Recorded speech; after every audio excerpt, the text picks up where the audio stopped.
As the policeman walked around to the driver's side, McCready could see the armed officer further up the road flag a car to a halt and speak briefly to the occupants.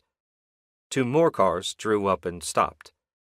The cop was now outside the window, indicating for him to lower the glass. McCready obliged. Immediately the warmth of the interior was sucked out into the freezing night. Flurries of snow swept into the car. The cop glanced around the interior. He was about 40 years old and had a friendly but no-nonsense demeanor. "Evening, sir. Could I ask your name, please?" As he spoke, his breath formed a mist that seemed to hang in the frozen air between them. "What's this all about, officer? Bad night to be out." "It is indeed. Just your name, sir, if you wouldn't mind." There was no point in being obstructive. "John McCready." "Do you have any ID on you?" McCready reached across to the glove compartment and pulled out his driver's license. He showed it to the man. After a brief inspection, he handed it back. "If you could just hang on here, Mr. McCready, this won't take long." Before McCready could say anything, the policeman had stepped back and again spoken into his radio. He then clipped the mic to his chest before walking off to check around the car. McCready raised the window to keep out the biting wind and snow. Ahead, the 2 armed men now coordinated to seal off the road completely. The one at the top stood in front of the oncoming stationary cars. The one closest to him lifted what looked like a bulky satellite phone and spoke briefly into it. At the same time, he looked further up the road, beyond his companion, to where there was a gentle incline leading to the brow of a hill about 400 yards further on.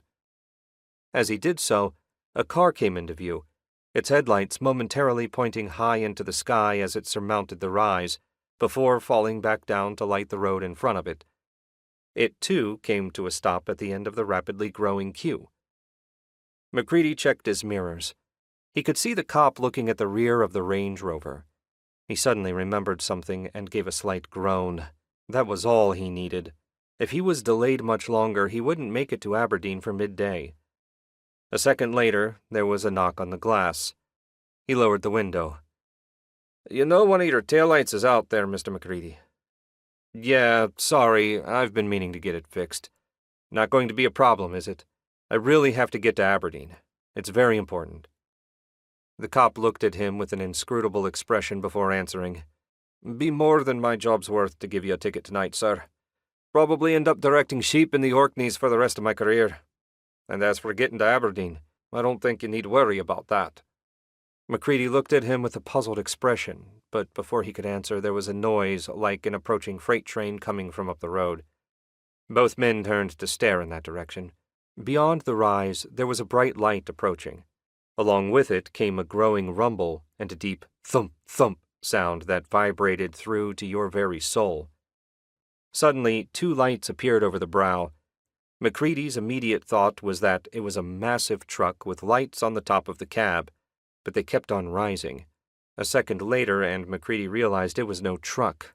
As the lights rose ever higher, a massive Chinook helicopter soared overhead with a deafening roar,